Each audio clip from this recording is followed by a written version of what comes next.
Ranjan Kapoor, Ravi film सी, हमारा channel आपके लिए कई बेहतरीन धार्मिक प्रोग्राम लाता है। आज इससे पहले हमने बाबा बालानाथ जी की कथा के ऊपर 2 एपिसोड आपके सामने प्रोड्यूस किए और आप ऑडियंस को बहुत अच्छे लगे। आज हम बाबा गोरखनाथ जी के ऊपर बाबा गोरखनाथ जी की कथा के बारे में कुछ बताना चाहेंगे। बाबा गोरखनाथ जी बहुत बड़े साधु संत तपस्वी थे और शिव के बहुत बड़े उपासक थे। बाबा गोरखनाथ जी का संबंध जब वो माता ज्वाला जी के लिए जाते थे तो रास्ते में जब उनको पता लगा यहाँ तो बाबा बालकनाथ जी की ख्याति है चारों तरफ, तो फिर वो उनसे अहंकारवश मिलने गए और उनकी परीक्षा लेनी चाहिए। खैर ये कहानी तो मैं आपको बाद में बताऊंगा। अब मैं आपको बाबा गोरखनाथ जी के भक्तों को बताना चाहता हूँ कि बाबा गोरखनाथ जी की उत्पत्ति कैसे हुई। बाबा गोरखनाथ जी मच्छंद्रनाथ जी के चेले थे। मच्छंद्रनाथ जी कौन थे? गुरु दत्तात्रेय जी के शिष्य थे और बाबा बालकनाथ जी भी गुरु दत्तात्रेय के शिष्य थे। इस तरह दोनों गुरु भाई लगे। कहानी कुछ इस प्रकार शुरू होती है बाबा गोरखनाथ जी की इस संसार में उत्पत्ति कैसे हुई। आप लोग ये जानने के लिए बहुत उत्सुक हो गए। बहुत रिसर्च के बाद, अध्ययन के बाद हम ये कहानी आपके सामने प्रस्तुत कर रहे हैं। एक दिन मच्छंद्रनाथ जी अपने चेलों के साथ एक गांव में गए और एक द्वार के सामने खड़े हो गए। अलख निरंजन कुटिया से एक बूढ़ी स्त्री, बूढ़ी तो नहीं कह सकते, मध्यम उम्र की स्त्री आई और उन्होंने हाथ जोड़े तो कहने लगी कि गुरुदेव आप आज हमारे यहाँ भोजन स्वीकार कीजिए। मैंने पूड़ी और खीर बना रखी है आप लोगों के लिए, आप उसका सेवन कीजिए। मच्छंद्रनाथ जी बोले ठीक है माई, हम आज तुम्हारे यहाँ ही भोजन प्राप्त करेंगे।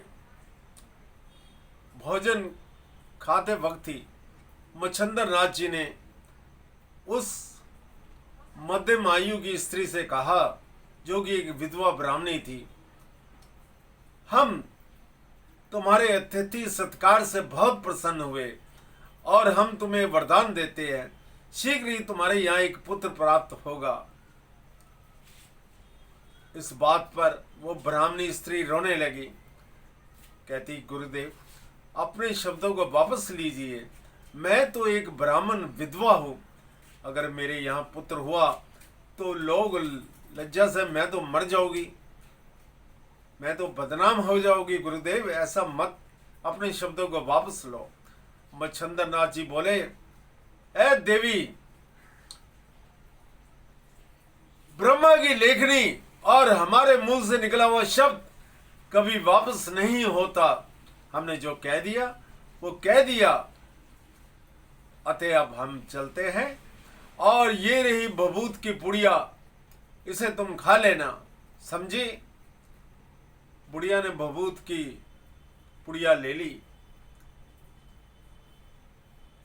और मच्छंद्रनाथ जी बोले इसे खा लेना और सुनो, हम ठीक 12 वर्ष के बाद आएंगे और उस पुत्र को अपना शिष्य बनाएंगे। मच्छंद्रनाथ जी वहां से चले गए। अब उस स्त्री ने क्या किया, ब्राह्मण स्त्री ने उस बबूत को खाया नहीं, बल्कि पिछवाड़े में जहां गोबर का ढेर था उस तरफ फेंक दिया। ठीक 12 वर्ष के बाद मच्छंदर नाथ जी अपने शिष्यों के साथ उस ब्राह्मण स्त्री के पास आते हैं और कहते हैं कि माई, वो पुत्र कहाँ है। वो स्त्री रोने लगती है, माई हमारे सवाल का जवाब दो, वो पुत्र कहाँ है। ब्राह्मण स्त्री रोते रोते कहती है, गुरुदेव मैंने तो उस बभूत को खाया ही नहीं। खाया नहीं? कहाँ है वो बभूत? कहने लगे, मैंने उसे अपने पिछवाड़े गोबर के ढेर की तरफ फेंक दिया जहाँ कूड़ा करकट था। ठीक है माई, तुम चलो और हमें वो स्थान दिखाओ। ब्राह्मण स्त्री ले गई पिछवाड़े जहाँ गोबर और कूड़े का ढेर था। अब उन्होंने वहीं आवाज निकाली। मच्छंद्र नाथ जी बोले, अलग निरंजन कि पुत्र, क्या तुमने जन्म ले लिया इस धरती पर? नीचे से आवाज आई, हाँ गुरुदेव, आज से ठीक 12 वर्ष पहले मैंने जन्म ले लिया है और मैं ठीक 12 वर्ष से शिव धुना लगाकर तपस्या कर रहा हूं। कृपया, मेरा दम घुट रहा है, मुझे बाहर निकालो। ठीक है पुत्र। मंत्र शक्ति से उन्होंने उस बालक को बाहर निकाला। बालक ने गुरुदेव को प्रणाम किया। अब मच्छंदर नाथ बोले, देखो बालक, क्योंकि तुमने कूड़े के ढेर से जन्म लिया है, इसलिए आज से हम तुम्हारा नाम रखते हैं गोरक्षनाथ। यही नाम बिगड़ते बिगड़ते गोरक्षनाथ से गोरखनाथ बन गया। गोरखनाथ जी को सब शिक्षा दी। मच्छंदर नाथ जी ने सभी शक्तियों से परिपूर्ण कर दिया। तंत्र मंत्र की सभी शक्तियों से, वेदों से, पुराणों से, शास्त्रों से, हर चीज से परिपूर्ण कर दिया। एक दिन मच्छंदर नाथ गोरक्षनाथ से बोले, देखो पुत्र गोरक्षनाथ, अब हम अपने गुरुदेव मच्छंदर नाथ से मिलने के लिए गिरनार पर्वत पर जा रहे हैं और हमने तुम्हें एक विद्या नहीं सिखलाई, और वो है संजीवनी मंत्र की विद्या, जो मिट्टी में भी जान डाल देती है, मुर्दे को जीवित कर देती है। उसका नाम है संजीवनी मंत्र। और उन्होंने उनके कान में अपने चेले के, शिष्य के कुछ मंत्र फूके। ठीक है पुत्र, हम जा रहे हैं और तुम इस मंत्र का निरंतर जाप करते रहो। जिस जगह गोरखनाथ जी तपस्या कर रहे थे, वहीं पास में एक मिट्टी का इंसान और उस पर बैलगाड़ी पर बैठा हुआ हाँक रहा था। मंत्र शक्ति से क्या होता है, एक दिन वो बैल और इंसान दोनों जीवित हो जाते हैं और वो बैलगाड़ी चलने लगती है।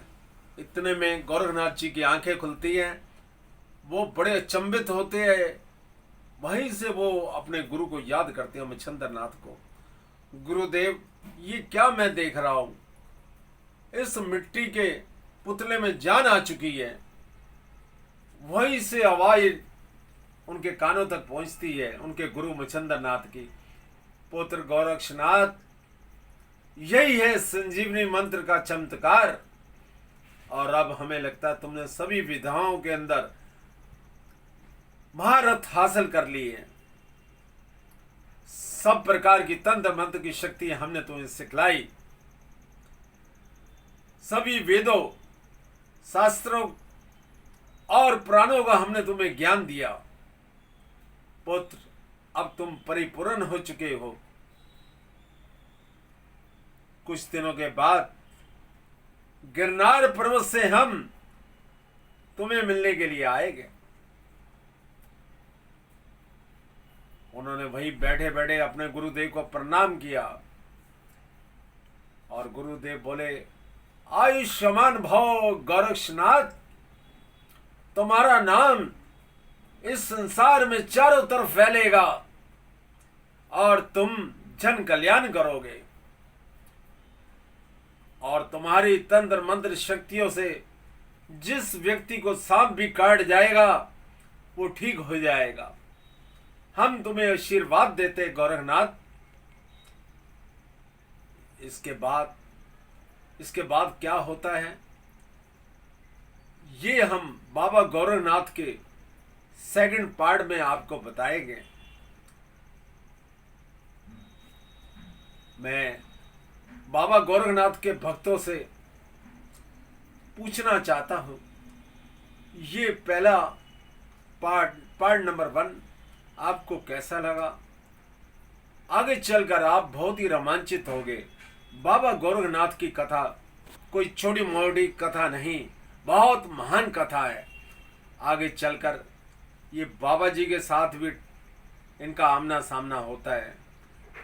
बाबा बालकनाथ जी से हिंकार के कारण ये तर्क वितर्क में हार जाते हैं। ये कथा तो बाबा बालकनाथ की कथा में हम सब बताएंगे।